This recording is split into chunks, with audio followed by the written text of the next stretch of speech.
Jesus.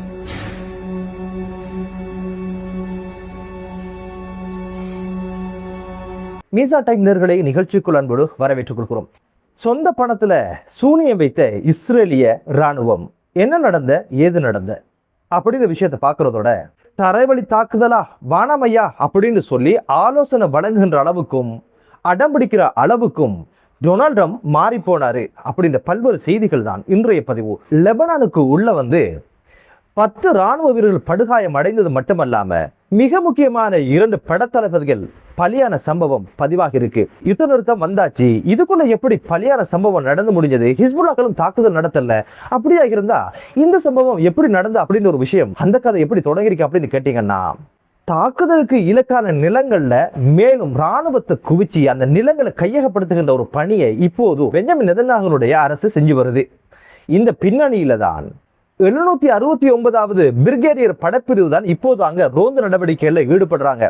இந்த சந்தர்ப்பத்தில் தான் ரோந்து நடவடிக்கையில போய்கொண்டிருக்கிற போதுதான் ஆல்ரெடி ஹிஸ்புல்லாக்கள் ஆங்காங்கே கன்னிவெடிகளை வச்சிருந்தாங்க.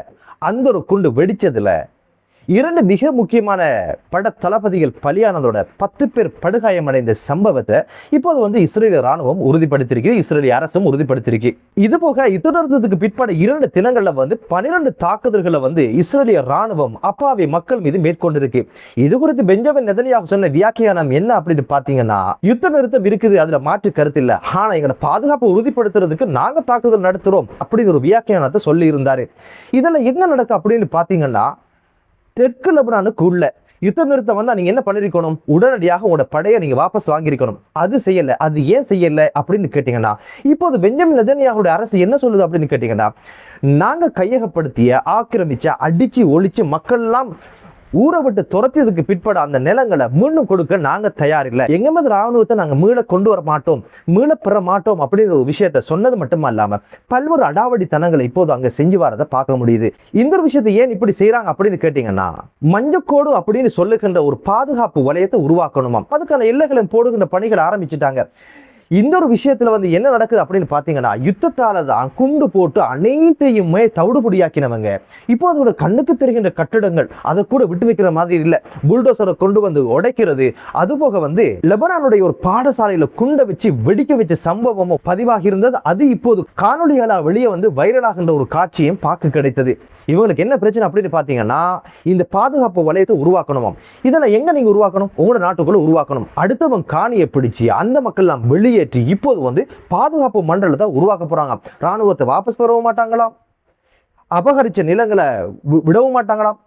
அந்த அகதிகளாக போனவங்க மீண்டும் சந்தோஷமாக இங்க பார்த்தா இந்த ராணுவத்தை குவிச்சு வச்சு இப்போது அடாவடித்தனம் நடத்துகின்ற ஒரு நிலையில தான் இப்போது லெபனானுடைய ஒரு நிலை மாறி போயிருக்கு. இந்த ஒரு விஷயம் எல்லாம் சர்வதேச கண்களுக்கு படுறது கிடையாது. எப்போதுமே ஹிஸ்புல்லாக்களை குறை சொல்றதும் ஹிஸ்புல்லாக்களோட நடவடிக்கைகளை விமர்சிக்கிறது தான் இன்னைக்கு ஐநா தொடங்கி ஒய்னா வரைக்கும் அனைத்து நிறுவனங்களோட நிலைமையும் மாறி போச்சு.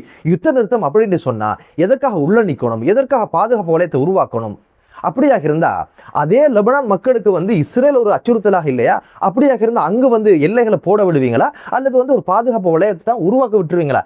இப்போது 55 கிராமங்களை கையகப்படுத்துகின்ற ஒரு சூழ்நிலை உருவாகி இருக்கு. நீங்க சந்திர கிரகத்துல போய் பாதுகாப்பு வலயத்தை போட்டாலும் எங்களுக்கு பிரச்சனை கிடையாது. அவங்களோட நிலத்தை அபகரிச்சு பாதுகாப்பு மண்டலத்தை உருவாக்குறதான் அவங்களுக்கு மிகப்பெரிய ஒரு பிரச்சனையாக பாக்குறாங்க. பொறுத்தல் பார்க்கலாம் இந்த ஒரு விஷயத்துல என்ன விஷயங்கள் நடந்து முடிய போகுது அப்படின்னு சொல்லி. அடுத்த செய்தி என்ன அப்படின்னு பாத்தீங்கன்னா, திடீரென அதிரடியாக வெள்ள மாளிகையில் இருக்கின்ற சிச்சுவேஷன் அறை அல்லது ஆபரேஷன் அறை அப்படின்னு சொல்லப்படுகின்ற மிக முக்கியமான அறையில மந்திர ஆலோசனை டொனால்ட் ட்ரம்ப், ஜேடி வான்ஸ், அதுபோக CIA மிக முக்கியமான உறுப்பினர்கள், அதுபோக தேசிய பாதுகாப்பினுடைய செயலர் அப்படின்னு சொல்லி பல்வேறு நபர்கள் மிக முக்கியமான ஒரு கூட்டத்தை போட்டிருக்கிறாங்க. இந்த கூட்டத்தில் எல்லாரும் என்ன சொல்லியிருக்காங்க அப்படின்னு பார்த்தீங்கன்னா, கடல் முற்றுகை அப்படின்ற ஒரு விஷயம் வேலைக்காகாது, அதிரடியாக கரிஜ் என்று சொல்லப்படுகின்ற தீவை நாங்க உடனடியாக தரைவழி படையை அனுப்பி கைப்பற்றணும் அப்படின்னு ஒரு ஆலோசனையை கொடுத்திருக்கிறாங்க டொனால்ட் ட்ரம்புக்கு.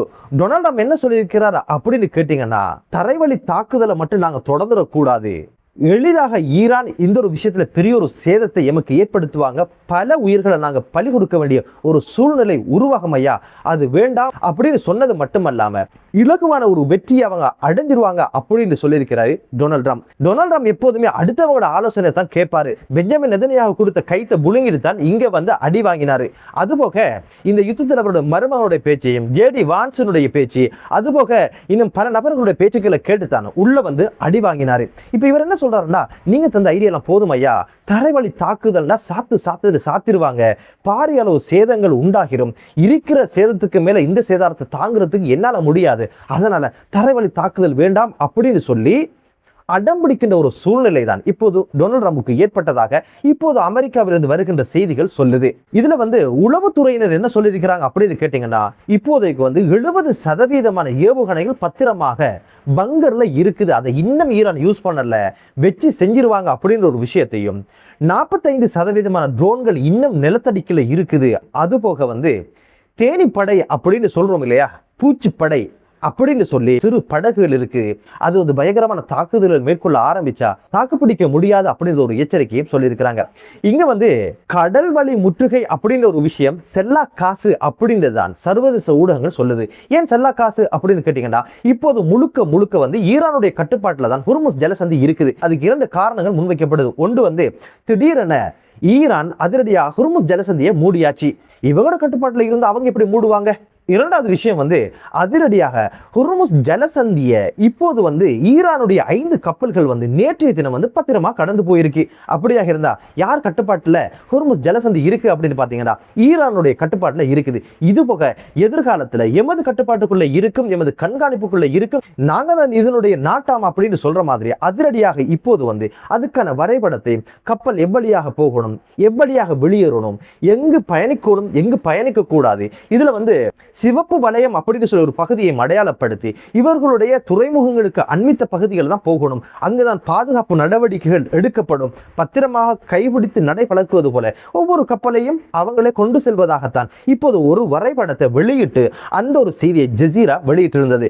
ஒட்டுமொத்தத்தில் பார்க்கின்ற பொழுது தெரிகிற ஒரு விஷயம் தான், ஹொர்முஸ் ஜலசந்தி அப்படின்ற ஒரு விஷயம் அமெரிக்காவோட கையில கிடையாது, அது மீடியாவுக்கு அவங்க காட்டுற ஷோ அப்படின்ற ஒரு விஷயமும், அதை தாண்டி ஈரான் அதிரடியான நடவடிக்கைகள் அதுக்குள்ள எடுத்தது மட்டுமல்லாம ஏவுகணைகளை ஒரு துரும்பு சீட்டாக பயன்படுத்தியது போல இப்போது வந்து பேச்சுவார்த்தையில ஹொர்முஸ் ஜலசந்திய ஒரு துரும்பு சீட்டாக இப்பொழுது ஈரான் பயன்படுத்துவது அமெரிக்காவுடைய கைகளில் எதுவுமே இல்லை அப்படின்ற ஒரு விஷயம் தான் இப்போது பேசு பொருளாக மாறி இருக்கு. இதே சந்தர்ப்பத்தில் வந்து பிரான்ஸ், பிரித்தானியா போன்ற நாடுகளுடைய தலைமையின் கீழ் வந்து 51 நாடுகள் வந்து அதிரடியான ஒரு அறிக்கையை விட்டு இருக்கிறாங்க. ஈரானுக்கு என்ன சொல்றாங்க அப்படின்னு கேட்டீங்கன்னா, எந்த நிபந்தனை இல்லாம உடனடியாக ஹொர்முஸ் ஜலசந்தியை நீங்க திறக்கணும் அப்படின்னு சொல்லியிருக்கிறாங்க.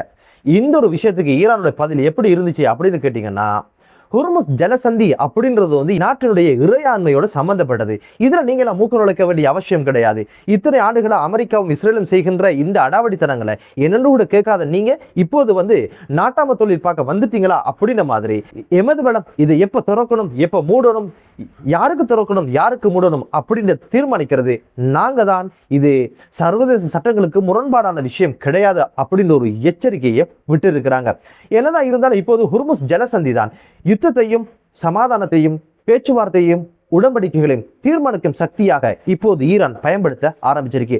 ஒட்டுமொத்தத்தில் அமெரிக்காவினுடைய அனைத்து முயற்சிகளும் தோல்வி அடைஞ்சதுனால தோல்வியை ஒத்துக்கொள்ள முடியாம ஏதோ ஒரு வகையில ஈரானுடைய கால கையை பிடிச்சு ஒரு பேச்சுவார்த்தைக்கு போயிடலாம் என்று நினைக்கிற இடத்துல தவளைக்கு தன் வாயால சாவு அப்படின்ற மாதிரி பல்வேறு விஷயங்களை பேச போய் டொனால்ட் ட்ரம்புடைய வாயாலே பேச்சுவார்த்தை நின்று போச்சு.